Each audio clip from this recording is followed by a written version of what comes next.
Welcome, Buff fans. It's bye week number one for the Buffaloes, and please be joined by Matt Smith. And Matt, I am glad for a bye week. I'm glad there's two actually down the stretch here, but I'm not sure who's happy for a bye week more. Those that cover it because we need a break after the grind, or those that are playing it who actually need the rest this week. Yeah, I mean, I think It's clearly the players, right? I think everybody's glad that we can all take a breather. Yeah. We're into October now, which is crazy. I mean, as you get older, it feels like the years get faster. I imagine by all that time that will have elapsed when I get to your age, it'll just keep getting quicker and quicker and quicker. Isn't that right, Brian? Yeah, thanks. No, but Well, I'm with you, buddy. Like I needed a break. I had a little, procedure myself done yesterday, and when you asked to do the pod, I was like, well, if Coach Prime can show up to practice the next day, I can sit down in a seat and talk about the Buff. So yeah. there you go, Well, inspiring everybody from players to the beat. there you go, the prime effect right The there. Prime effect. And obviously for the Buffs, we'll see if it's season changing. In the moment, it is. There's no question about that. Uh, Before we get there though, do you have big plans over the bye week? I'm just not going to cover some college football, which is nice enough. Okay. Okay. I didn't know if you were going to utilize this time. I talked to somebody. I was supposed to go somewhere. Now I'm not going there, but I'm going somewhere. Sounds like they're No, just going to show up at the airport. yeah, I didn't no, know if you were going to be adventurous. That was all. no real plans. I have before on the bye week, but this one is, just lay low a little bit, which is kind of Good. nice. So. Good. But yeah, as far as the Buffs, I mean, there's no question that was at least temporarily a season-saving victory. Would you agree? Yes, that is the way I would put it. It if they would have lost that game and gone into the bye coming out with Utah on the road, that would have been a really brutal position to be in. Yeah, This was a had to have it game if you wanted to keep your bowl hopes alive, at least for now, and just an overall morale booster because I think yeah. frustration was getting really high Hmm. within the program that things weren't clicking a little bit more than they had hoped, and certainly because they had really high expectations internally, much higher than ours were. That Yeah. it's been even more of a disappointment than it has been to guys who see things through the lens that we do. So, um, yes, it was temporarily a monster win and their second ranked win in the Coach Prime era, even though I think it was over a team that really shouldn't have been ranked. It still counts. It still goes in the book that way. And it's still a good team in Iowa State who played for a Big 12 championship last year. It's nothing to shake a stick at. And it's validation for all of the hard work that they've been putting in and not having seen the results. I think everybody out there can relate to that experience, in one way or another throughout your life. So, Yeah. certainly giving as much as they are, I think it was really important. And it was obvious based upon the scene in the locker room afterwards just how needed that really was. I don't want to discount it as much as you do by saying Iowa State shouldn't have been ranked. I You're was. an AP poll voter. I understand. Yeah. I'll just say this. I'm trying to find the rest of your schedule. I think it's going to go down. We'll see how the rest of the season goes. But as of right now, that's probably the best team they've beaten under Coach Prime. Depending Because upon what they finish at, it's right up there. It's probably number one. I mean, obviously the other ranked one was TCU, who finished 5-7 that year. Iowa State is 5-2 right now, but um, they could easily, not easily, they're very capable of winning out and being 10-2. Sure. Sure. So, and it's interesting. Part of the reason, I picked CU last week, and part of the reason was um, this is the fourth year in a row that Iowa State, after losing their first game of the year, then loses the next week as well. Yeah, And bizarre. and so they now that's 4 years in a row. They've turned one loss into two, and then they kind of get it back together and do their thing. So, and they've got this week off to regroup and get ready for three home games out of five down the stretch, and one of the road games is Oklahoma State. So that's going to be a 10-win team. So that was a pretty good win. Oh, definitely. I mean, I'm not I, trying, I I'm know, really I not know, trying to I know what you're minimize it. saying. I know what you're saying, Matt. I just had to give you flack, but Oh yeah, no, that's fine. um, But I will say another part of that is the injuries they have. They have tons yeah, of injuries. I even made a comment to somebody during the game. I don't know if you looked at their sideline. It was pretty light. Like they didn't travel with a big contingent compared to what we normally see, from a typical college football team. And I think that's yeah. because they got a lot of guys out. But I will say one of them was their starting running back, their leading rusher, and their backup's better. He's 100% Yeah, better. he was phenomenal the other day.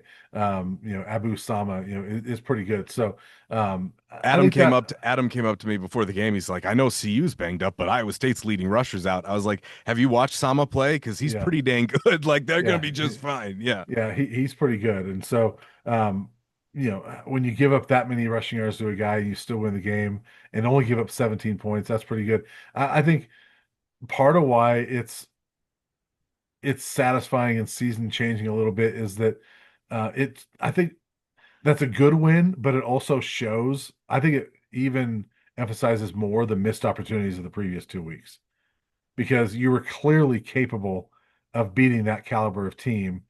And I think I would rank Iowa State better than TCU and BYU, or at least on par, right? On par. On Let's just par. say they're all in the same boat. I think they See, really are. CU had those other two on the ropes at one point and let them up and lost those games. And um, CU wins one of those two, and you're 4-3. It's so much different. So I think it sort of highlights the missed opportunities that this team's had. But this could be a win that turns things around for this team, and maybe they realize, okay, we can actually do it.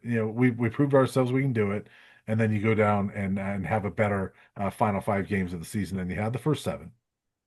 Yeah, I don't want to make too many excuses because the way they're performing is still even slightly below our expectations, but it's right around there. I mean, we Yeah. figured they'd be in one score games that could go either way. And to your point, it's the inconsistencies in execution, it's the poor quarterback play at times, but Hmm. I think one thing that we've discounted a little bit is just how hard it is to meld everybody together Hmm. who's really coming from different backgrounds, different coaching staffs, and in many cases only has 1 year and just a couple of months to do this. Like I was thinking about this talking to Pat Shermer yesterday. Caden's been here since the spring, but they had 15 practices in spring ball, and you don't really have all of the summer. It's not like, he's working with Caden Salter, and then you've got fall camp. But outside of Yeah. that, that's as much work as they've done. And you apply that to many other positions when you do not have the tent poles of Travis and Shadur and Cam and Shiloh and all those guys coming over from Jackson State who were such strong personalities, who really knew what to expect, who were actually very good players. It is harder to build through the transfer portal than one might think. And the reason why I say that is because the last 2 years, what was everybody talking about at the beginning of the season? Well, can they get these guys to gel, right? They don't know each other. Yeah. And I think they skirted some of that because the core of the team had already gelled in many ways, right? The guys they brought over from Jackson State for 2 years were the core of the team. I mean, yeah, they added some other pieces, but who are the three guys we're going to talk about when we say the three? If I had to ask you the three most important players from last year's team, you would say they were Travis Shadur and Cam Craig. okay. So there's your, and that's exactly who I would pick. Jordan would be maybe on the outside. He might be four. Um, but at the same my point, the point remains the same, that you had the core of the team intact, and so really what you were using the transfer portal for was building around those guys. It feels very much this year like there's no core of that group, Yeah. and that's what I think, especially those first 5-6 games of the year, you could feel that like there's no core. I think the core is slowly starting to develop, but it's still not even close to where it needs to be, which is why you can say there is a lot of talent, because there is. But as Coach Prime told us a couple of weeks ago, he's learned in this process that you need more than talent. You need dogs. You need guys who are Yeah. willing to work hard and get it. And he told us, he's like, I'll take those guys over guys with talent every day, which I'm not Yeah. exactly sure would have necessarily been his statement with as much conviction when he first got here. Yeah. And I think Mhm. that we're seeing what that looks like. Like, I think you can build through the transfer portal. You need to be building around certain players, and they don't really have guys. Well, let me put it a different way. The guys we thought they were building around really haven't stepped up to the level that we thought they were going to. So I completely agree with you that it definitely highlights those losses against BYU, which you gave away, TCU, which you absolutely could have won that football game.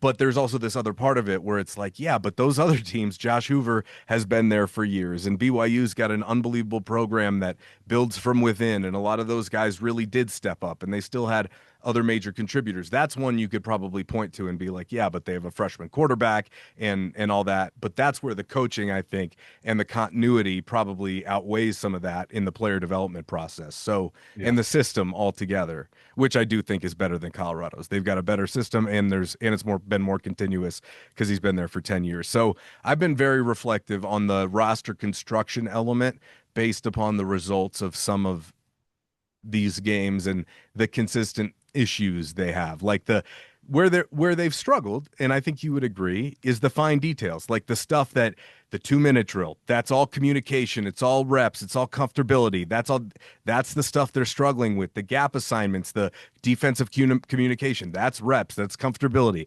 All that stuff I think we are seeing them get better at now, but it's taken a while, I think, to get there. And unfortunately, they've stacked 4 losses already.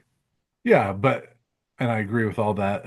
And fortunately, there's still time, and Absolutely. and maybe you know, you can bond through adversity, but I think a, to your point, a team like this is coming together can bond a lot through overcoming that adversity and having a result like that to where they say, look, we did it.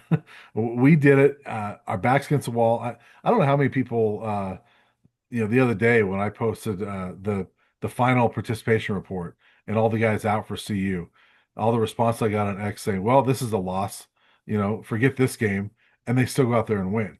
Mhm. That's a big moment for this team. I mean that really was. CU's got all those brick games, and I you don't put up a brick until you see how it turns the season around. But I view maybe it's too much. It's just something I thought of, but like that's a potential brick type of game to me is where, it's a watershed moment for a team where you're like, the light bulb went off. We came together and turned our season around right there. This has the potential to do that. Now, I don't think they're going to run the table, but if you take that and go 3-2 the rest of the way and get yourself into a bowl game, I think it's because you beat Iowa State and you came together as a team. And again, obviously, if you lose that, you're 2-5. You go to Utah. I'm not sure how much hope there's going to be going to Utah if you're 2-5. Now you're 2-6 going into November, and everybody's calling for Julian Lewis, and it's just kind of crumbling, right? And so that's why it's so big in the moment that they did that, and hats off to them. And they rallied together at a time they needed to.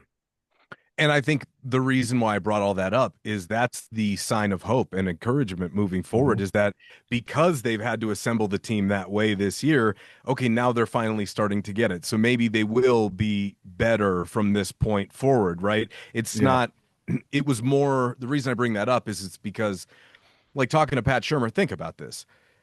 Okay, Caden plays the Georgia Tech game, okay?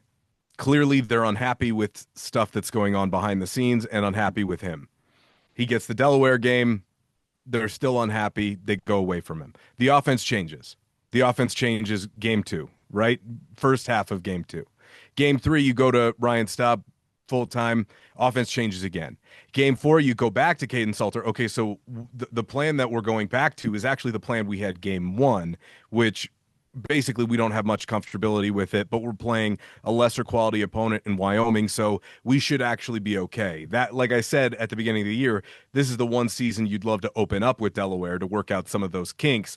And if those games are reversed, we may never even see Ryan Staub. That may Yeah. never even Right. happen this year, right? Because the vibes are better. You can build and learn through a win. However, you have to change the offense back to what you had week 1 and week 4. So really it's back to square one. And how Yeah, many games? We're 4 weeks into it now. I would say since the Wyoming game, we have seen some gradual improvement in what looks like the comfortability between Pat Shermer and Caden Salter, and Pat Shermer knowing more of who Salter is and what he's capable of. yeah, And I'm sure it's been stressful behind the scenes, like trying to come up with all yeah, that on the fly, because while yes, it's week 4, it's really week 1 of your game plan. Like yeah, it's you know what I'm saying? So, or maybe week 2 if you want to make that argument. yeah. But And you're right. I mean, this is a year that the construction of the schedule may impact what this season is because, if let's say you start off with Delaware and then Wyoming and then Georgia Tech. changes This things a season's lot. so different because you get those. I don't want to say gimme because Confidence builders. those confidence building wins, right? And where look, Delaware, we saw Caden for 2 series and then he was out, right? Yeah. So let's say Delaware's game one. He's not coming out for a series. He plays the whole game. They roll. He plays the whole game. Wyoming. They roll. He's got some nice stats. They got a couple nice comfortable wins under their belt, and they have Georgia Tech. You might win that game, and so It yeah, could have changed some things. and Anyway, then that and was the then you have point. Houston. So yeah, I mean you're right in that um, the construction of the schedule almost hurt them, uh, right off the bat, and so In um, combination with the construction of the roster, right? Like yes, you didn't yeah, have a team ready to go. It was the fact that okay, like we had to thrust you onto yeah. the main stage game 1 and you're just really trying to Yeah. get your routine together is what it Yeah. felt like. You want a schedule like that when you've got last year's team. That 100%. like, yeah, we know what we are. Let's go. We got this. This year's team probably needed, you know, obviously in college there's no preseason games. They needed those preseason games, right? Let me put it this way, and this is the cleanest way I can put it. Both BYU and Georgia Tech are top 15 teams. This team was never going to be ready to play two top 15 teams in the first 4 weeks of the season. You Right. know what I'm saying? Like Yeah. that Yeah. that is for sure. Now, you don't want to blame too much on the schedule, and they still had chances to, and again, chances to win both of those football games, but the understanding of them losing those games, I mean, it's like, yeah, of course, Yeah. they're a brand new group. That's why we weren't surprised, even if they could have and even gave away the BYU game. It's like, Yeah. yeah, okay, I Yeah. know, but they're Yeah. figuring things out on the fly. Yeah. So it's Yeah. bizarre. I will say, I think they are in the best spot we've seen so far with their offense. They were able to get the play action pass game going a little bit Mhm. against Iowa State. I mean, I think that's the perfect example of Pat Shermer now finally understanding more of what Caden is and what he's capable of, because it took him almost half the year to get to Yeah. a lot of that. Like there's a bunch of down the field shots that came off of play action that they just didn't have, which is Yeah. where Caden had all this success at Liberty. And had there been more time there, but that's kind of part of the problem with going year by year. Like if you're going to plug and play a quarterback, you better have everything else ready to go. It's Yeah. really hard to plug and play a quarterback. Mhm. Meanwhile, okay, so maybe you had some of these guys still on the roster, but they, again, as we said, they're unproven talent. They still haven't Yeah. done it and earned Mhm. that role. So now he's trying to do that while they're all trying to make plays. It's been a little sloppy, which is why, we said at the beginning of the year, I mean, forget about Big 12 title this year. That's Yeah. ridiculous. So anyway, that's where they are. Really important win, impressive win, as you said, considering how shorthanded they were. That showed that I think there is buy-in, especially defensively, and I think Yeah. offensively it's getting there. It's not where it needs to be, but it's getting there. Yeah, and we're talking a lot about offense. I want to give some props to the defense too, because for a couple weeks in a row, you asked one week, I asked another week, Coach Prime, are you proud of your defense for keeping you in this game? He's like, no, we lost the game, and I disagreed in some respects because the defense did give them chances to beat BYU and TCU. The defense really stepped up the other day and gave up too many yards, and that 96-yard drive they give up towards the end of the first half, not good. But you end up giving up only 17 points to a team that, frankly, is what you hope to have is a third-year starting quarterback in your system, in a Rocco Beck that's a gamer and has won a lot of games. I mean, that's why a lot of people picked Iowa State to win that game because they had Rocco Becht, right? And so you'll give up 17 points to that team, and the defense steps up with the fourth down stop, and I think it's 2 of 12 on third downs, and Tawfiq Bayard, who as we're learning, might be the biggest dog on this team, at least defensively, with just a heck of a play. Talk about shorthanded. He literally was shorthanded. Yeah. To make that catch with a club on his hand was really impressive. One of the plays of the year, I guess, that we'll look back on if this season ends up being, a bowl type of season.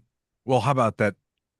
I wasn't even really aware that it had been that long till it got brought up in the post game presser, but it was their first turnover since Delaware.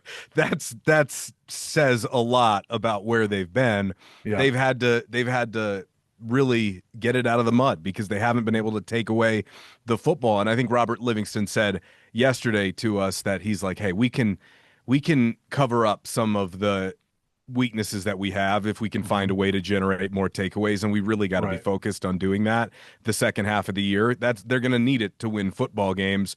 But the other part of this is I know they gave up a lot of yards, but how many of those yards came on explosive chunks? It wasn't like they were sustaining big drives consistently. right, There were definitely way too many chunk plays, which they it felt like they kind of bottled that up a little bit yeah, the prior 2 weeks outside of Bear Bachmeyer and maybe a couple of throws to Carson Ryan. But TCU didn't get a ton of that stuff on them.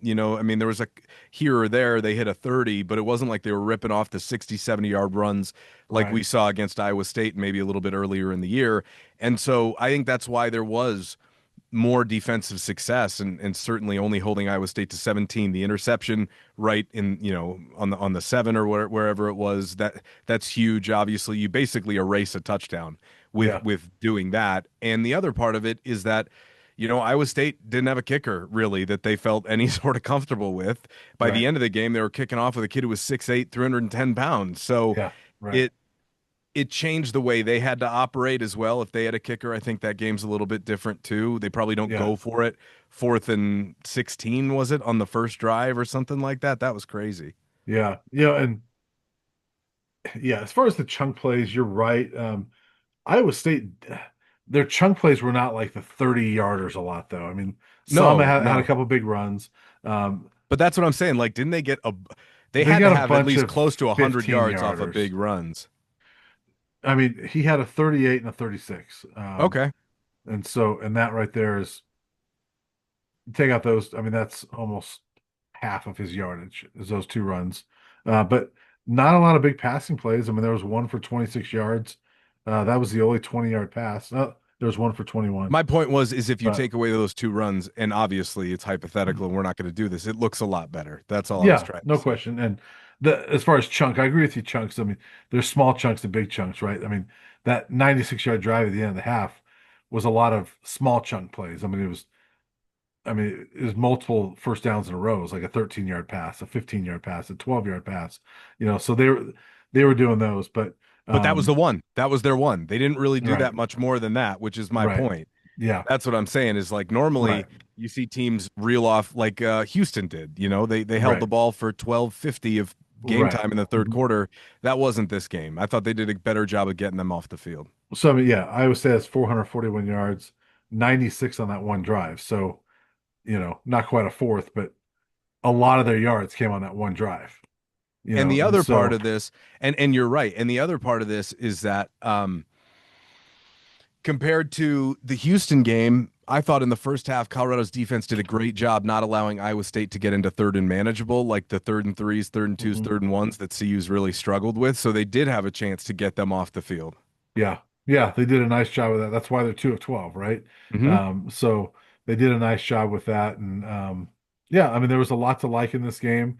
Certainly, some things it wasn't perfect, and you know, yes, the offensive is getting better. Fans want to see a lot more than 24 points, Oh yeah. and And there were some really frustrating moments. I mean, there were yeah, some really rough moments. Like I saw PFF graded Caden Salter #1 in the country this weekend. They must have missed a lot of plays. Like nothing yeah, against Caden, and I'm glad that they finished well, but They only scored 7 points in the first half, and he missed a ton of Yeah. throws. I Yep. don't know how that's possible. Like, that's why we always say take PFF grades with a grain of salt, because I Yeah. don't understand how I didn't watch everybody else in the country. Maybe it was a really bad weekend for quarterback play Yeah. based upon the average, but I would be very hard pressed to believe that he was the best, which is Yeah. why I go, like, okay, like, okay. Right. And he was rough at the start, I mean, his start was not good at all. And even he mentioned it to his credit in his post game. Joseph Williams bailed him out. That third drive, they were about to have a third straight three and out, and Joseph Williams is wide open, and Salter just makes a bad low throw, and Williams goes down and scoops it up off the ground. Not off the ground because it didn't hit the ground. They review it. It was a fantastic catch. Um, you know, it saves his butt right there and keeps that drive going. That's the first down. They wind up scoring on the drive. I think that kind of calmed Salter down a bit. Okay, I finally hit one, but he was not sharp early. I mean, he was rough early, and even that throw, bad throw, and then he kind of got his act together. That's kind of what I'm talking about. It's like, really, he was the best in the Right. country this weekend. Yeah. And the But other to his part of credit, he was pretty good after that.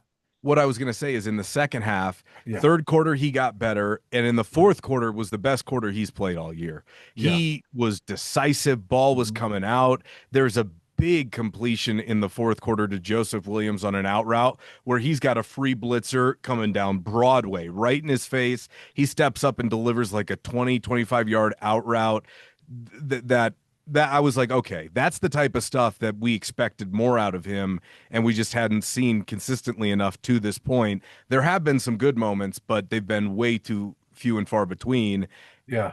which is why, look, you in the second half, they had 3 of 5 drives were scoring drives, but one of the other two was the 4 minute offense where they ran out the game. So 4 of 5 drives achieved what you needed to. It's easily the best half of the season. And on the other side of the ball, Iowa State, the last 3 drives were interception, turnover on downs, interception, and then punt. Yeah. So you end the game that way, unless you get blown out in the first half, you're probably going to win. Yeah. Yeah. Yeah. If I was Iowa State, I'd be disappointed in my veteran quarterback on that game because, as not an Iowa State fan, but just as a media person, I expected more out of Rocco in that game. I mean, I thought that was there for Iowa State and Rocco to go win, and they didn't do it. No, he didn't get helped out by his coach in the second half much either, Right. and they Yeah. struggled with a couple of drops early. I think they are marching down the field on the opening drive, and then he had like 2 drops. If they catch those balls, they probably score, and it could change the tone of the game. So, Yeah. things are going to happen every game that act like that. But yes, I think he was sharp early, and his teammates weren't, and then late he wasn't very sharp at Yeah. all. And I will say though, I mean, they're widely viewed as one of the top three, four teams in the Big 12. Yeah, And I'm watching that game. I'm like, if they are, they're not this year. no, I think this year they're viewed that way. I mean, Well, yes, but I don't think they actually are. Do you? my point is that I'm not sure the Big 12 is, Oh, it's not very good. it's a bunch of good teams, and Yeah. so I look at it and like again, as we talked about from near the start, like BYU, TCU, Iowa State. I think you throw them all in a hat, they're kind of similar teams, I right? think there's a lot more And that are in that group I too. agree with you. I'm saying the three we've seen, right? The last Yeah, three we've yeah. seen, very similar, but BYU sitting there at the top of the conference. Iowa State's been at the top. TCU's, they've looked good at times, and I think CU's right in there if they play quality football. That's my point. Is that um, as it's going along, I think Texas Tech is clearly the class of the conference. Would you agree? Yes, I do. And they're going to be a top, they probably will push for top 5 by the end of the year, but they're going to Yeah, get so badly exposed in the playoff. I they mean, might, but I mean, just within the conference, right? I mean, but I that's I it I speaks to don't. the how weak the Yeah, conference is compared to the others is kind of my point. That was I all. just I just think I think there's a pretty big divide between Texas Tech and others. Um, I think Utah might be the second best team. Even I mean, they got smoked by Texas Tech, but I think those are the top two teams in the conference. And beyond that. I think CU's in this big bunch of teams. I think Arizona's in that group who they got K- coming up. I think ASU's in that Kansas group. State. I think Kansas State's in that group. That's three of your next five games is the Arizonas and Kansas State that are, I think, very similar to the last three teams you've played. And so I think they're very winnable. And then, West Virginia is another team on the schedule that's near the bottom, but you have to go to West Virginia, so that almost evens that out a little bit. My point is, CU out of the last five games has four that are going to be very similar to the last three. Yeah, in many ways, I think they'll be easier because those teams will be dealing with injuries by that point. Yeah. There's going to be a lot So of the CU, yeah, 100%. But I'm yeah, saying that as far as like the stature of the opponent, and we also have to remember yeah, there's just one more game left in the gauntlet stretch. The Utah game's the yeah, last one, and they'll have made it. And if the hope that I was talking about earlier with everybody coming together now that people have had time to get accustomed to everything and everybody is more comfortable and knows each other better. If you take that element, the other element of being more battle tested, certainly having gone through this stretch that they've gone through, there is hope that on the other side of the Utah game, those final four Arizona, West Virginia, ASU, and Kansas State, that you should be in pretty solid form. yeah, So, assuming you're not too banged up, the only thing that I think could derail that is getting plastered at Utah. That is probably the only thing that I think has a chance of like rocking this group. But even that, I think they could bounce back from. yeah, But only because they'll have had 2 weeks to prepare for it. If you have yeah. 2 weeks to prepare and you still get killed, that could kill your confidence a little bit. But we're gonna find out. BYU can do CU some favors this week by beating up Utah a little bit this week. So we'll see. But yeah, and look, to the point I was making before, we're talking about this gauntlet stretch. The Bucks could very well be 3-0 so far in this gauntlet stretch, which says a lot about the Big 12. It's It's a just collection, mediocre. it's a collection of good teams. Yeah, Yeah, and I think yeah. CU's in that collection, but they've got to beat these other good teams. And I don't think they have to beat Utah, but I think there's a real shot to go 4-0 in November. Yes, if they can find a way, those games should all be winnable. They're going Mhm. to have to prove they can string them together before Yeah, I'm willing to go, 4-0. totally agree. Yeah. There's a good likelihood that they could stumble. However, they're more likely to go 4-0 in November than they were in September or October. Yeah. So I think there is hope for that. Yeah. Yeah. Yeah. Well, bye week. Anything else we want to get to here? Uh it'll be interesting to see who comes back after the bye week. I mean, Mhm. obviously we can talk about how things have gone so far this year and looking forward towards the future, what is to come. But I think this is a very important stretch here until the end of November for Colorado football in many ways. Yeah. If the Buffs don't improve based upon that game, I could easily make the argument that they got lucky to win that game in many ways. Like Mhm. Iowa State should have never punted on 4th and 1. What the hell is Matt Campbell doing calling a quarterback draw from his own 49 on 3rd and 10, driving down the field with 4 minutes to play? Like that made no sense. Just get five there and go for it after that. Again, Iowa State's driving, first drive of the game. There's a couple of drops. That doesn't happen. Yeah. They walk in and score. So I can see both sides of it here. But I think for the entire program, they're going to have to stack some more to keep all these recruits that they've got. I know that there's a Yeah. lot of good momentum behind it, but that's right now. They're hovering right around 500 right now. If that Mhm. changes and you're 4 or 5 games under 500 by season's end, things could look a lot different. And I think that with the amount of players, 38 in their final year of eligibility, you figure maybe what, another 20 to the portal? That's a Yeah. lot of guys they're going to have to Yeah. replace again next year, and they don't have the centerpieces around. Yeah. That is what my biggest concern is like if Colorado had to recruit a Shador and Travis, they could never afford them. Like you could never really afford those guys on the open market. They would go to a bigger if they didn't have ties, players of that or similar Mhm. quality, you wouldn't be able to get those guys. So you're going to have to develop them through your program Yeah. organically. And my concern moving forward is you're still not going to have your tent poles next year to fill in around. and that's You a sure lot about of that? money. You sure about Who? that? Who? I mean, just off the top of my head, I mean, Jordan Seaton. You got Okay, a there's one. Draylon Miller and No, Omarion Miller, nope. Taufik Bayard. Two, Um, two. I mean, I'm just saying potential. I mean, guys that are key guys that can come back. I got two. DJ McKinney, um, Two. I still have two. Carter Stoutmeyer. Still have two. But what do you call temp poles? Like, Tent poles, guys who do it every week on the field and tell you about it and are leaders. okay, DJ McKinney doesn't do it every week. And yeah, even when the weeks that he does do it, he doesn't tell you about it. I wouldn't call him yeah, a leader. That's why Coach Prime gave the leader to Preston Hodge, who will be gone and hasn't been very good. yeah, That's no disrespect to DJ. I'm a huge fan of DJ personally. I think he's a yeah. great young man. I have very high hopes for DJ. He will be back next year. Like, I think Yeah. leaving this year now I would be crazy. Right. And I guess we're talking about two different things. I would say they're going to have a lot of core players back. Yes, Whether they're the tentpole leaders, you're right. But they're going to have a lot of core key players back next year. As long we'll see who hits the portal. But there's a potential for a lot of really core key players back from this year.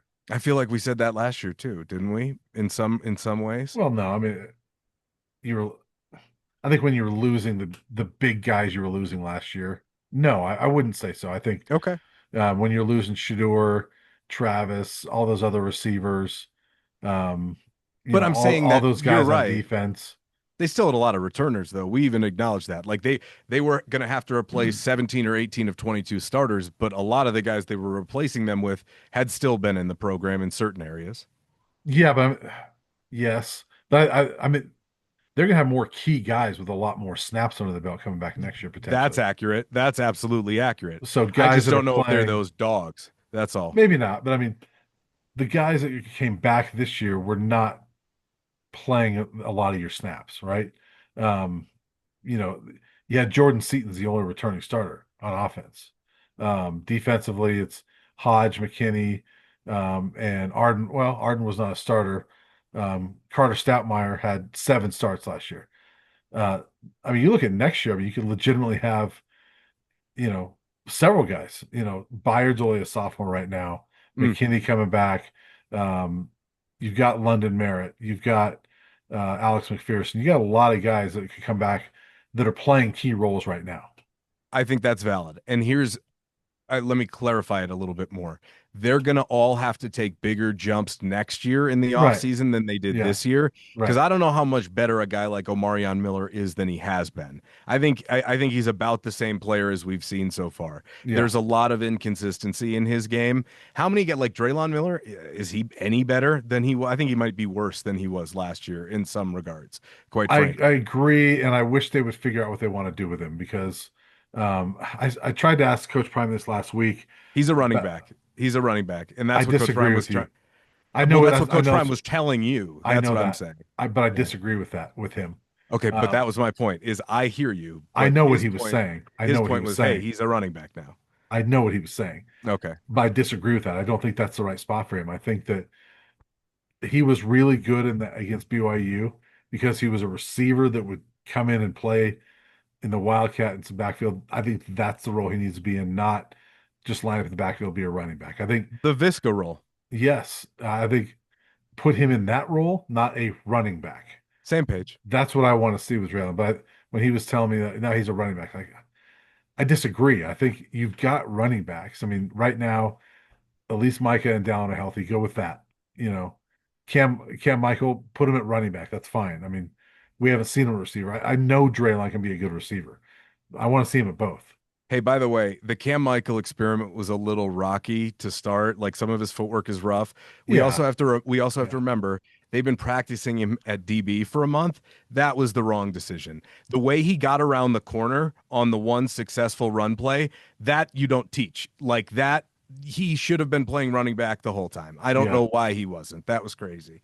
yeah. You've got a skill set there that you don't have in the other guys. The way he scooted around the corner, it was like, Right. why would you stash that at safety? I Yeah, didn't understand that either. So it'll be interesting to see personnel wise how they move forward the rest of the year and who they do get back. Secondary has been a problem, basically all year long. I mean, outside of Tawfiq the last couple of weeks, everybody's been, Yeah, open for criticism. So we'll see, buddy. I mean, how are you feeling overall? about the team. Yeah. Yeah, I feel good about it. I mean, I think they've played fairly good football the last 4 weeks, and they coughed up a couple games they should have won, and I do think that the win against Iowa State can be a game changer mentally Yeah. and push them over the edge. And the hope is that, like, I would I would love to see one of those November games as the next one. You know, I would love to see an Arizona at home as the next game, as opposed to going to Utah. Yes. Oh God, that To would be to so to get a nice. second in a row.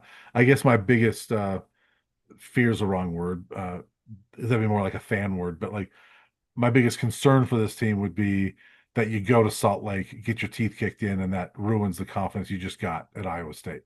Yeah, And so, but if you go to Salt Lake City and you play with them and lose another one score game, I think you should feel good about that, I and agree. I think there's a potential to gain confidence in Salt Lake City. Um, maybe you get a win, um, maybe you lose a close one, uh, but I think there's always that potential to get your teeth kicked in Salt Lake City. That's the one team that's left on the schedule I think could beat you pretty bad, and it's unfortunate that's the next one because I would love to see them gain some momentum from Iowa State first. I agree with you. Now, there's the other argument where if you wanted 2 weeks to prepare for anybody, it is probably Utah on the Yes. road. Yes. However, I hmm just don't know if that's really going to tip the scales enough. They're going to have to take some calculated risks at the start of that game to try and really get out in front of Utah in the Yeah. first half. The one thing they cannot have happen is get behind early. They will never come back Right. against that team. That's just Yep. not going to happen. It's a bad matchup. Utah with the quarterback run. If Dampier doesn't put up 200 yards on them right now, I'll be pretty surprised. Yeah. So we're going to find out. It'll be really interesting to see. And I think that, especially with Coach Prime's health issues, I think it was really important to get the bye week for him, probably more than anybody, hmm because he's not going to quit on anything and he's not going to not show up. So having some time where he's forced to just recharge the batteries a little bit Yeah. might not actually be a bad thing for him because he can't afford to do that otherwise. Yeah. Yeah.